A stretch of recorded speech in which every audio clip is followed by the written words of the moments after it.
સુરતમાં દેશભરની વસ્તી વસવાટ કરે છે ત્યારે પરપ્રાંતિયો પોતાનો વટ પાડવા માટે ઘાતક હથિયારો લઈને ફરતા હોવાનું ઘણીવાર સામે આવતું હોય છે। ત્યારે રોજગારી માટે આવતા લોકોની સાથે અસામાજિક તત્વો પણ આવી જતા હોય છે। ત્યારે એક લુખ્ખાએ પોતાનો રોફ પેદા કરવા માટે સોશિયલ મીડિયામાં વિડીયો બનાવ્યો હતો।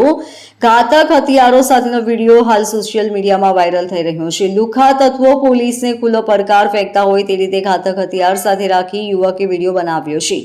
સાગર માનસિક નામના યુવકનો વિડીયો સોશિયલ મીડિયામાં વાયરલ થઈ રહ્યો છે।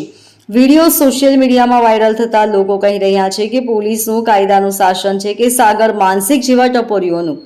सागर मानसिक बोलते बीच बाजार में सामान खोलते आना मत जोश में हाँ मेरी जान आजा होश में सीधा सूरत से आ लखाण સાથેનો વિડીયો વાયરલ થઈ રહ્યો છે। ત્યારે અગાઉ પણ પોલીસે આવા લુખ્ખા તત્વોની શાન ઠેકાણે લાવી દીધી હતી। ત્યારે સાગર માનસિકની માનસિક સ્થિતિ કેટલી ઝડપથી સુધરે છે તે જોવું રહ્યું। Bureau report LK star news Surat.